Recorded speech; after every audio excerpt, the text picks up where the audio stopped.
How do you spot a fake business coach in the home service industry?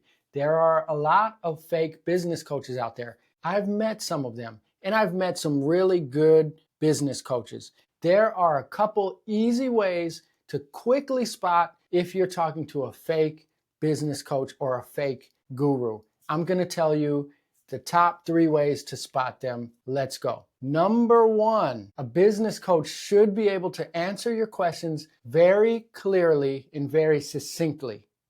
Have you ever asked someone a question and they never really answer it? They just sort of try to dazzle you with a lot of big words, and you can just kind of tell they didn't really give you an answer. Maybe you don't know the topic, but you don't feel informed. Often that's a red flag. If you ask me what my name is, I'm going to tell you my name is Michael.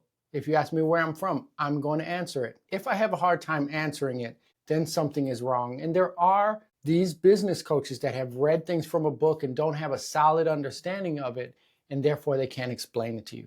Someone who's run a business or owned a business and has a really good understanding should be able to answer your questions quickly. So on your first call, you should get an introductory call with that business coach before you hire them, and find 1 or 2 things that you need help with in your business and ask them on that introductory call. If they can't answer it, then how can you have confidence they'll be able to answer these questions after you hire them? If they can answer those questions and you have a really good understanding on an introductory call, there's a pretty good chance you'll learn a lot after hiring that person. Number 2, the business coach that you hire should have run an organization or owned an organization.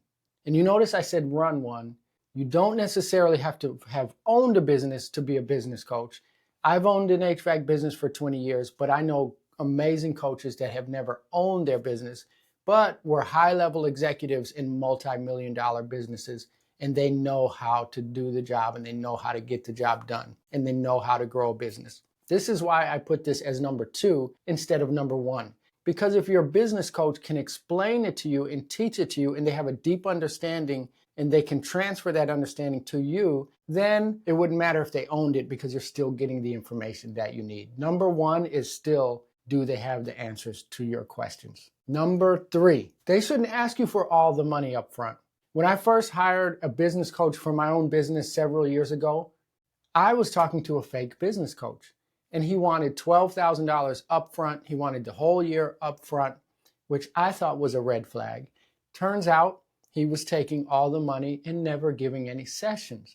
A really good business coach wants to prove to you that they can help you before they ask for anything, because we're business owners. I'm a business owner. I know what it's like to struggle, and I know what it's like to be on the other end when you need help. Your business coach should be able to offer you quick advice before asking you to fully commit. So number 1, a fake business coach will not be able to answer your questions clearly and explain them clearly. Number 2, a fake business coach probably has never run a business as a high-level executive or a high-level leader in an organization, or has never owned one. And number 3, watch out if it's too good to be true. If they're asking for everything up front and making it hard to schedule, these are signs that you're talking to a fake business coach. I have done coaching for years, and I'm willing to help you. If you have any questions about anything related to home service business coaching, put it in the comments, send me a message. I'd love to help you. Thanks for watching.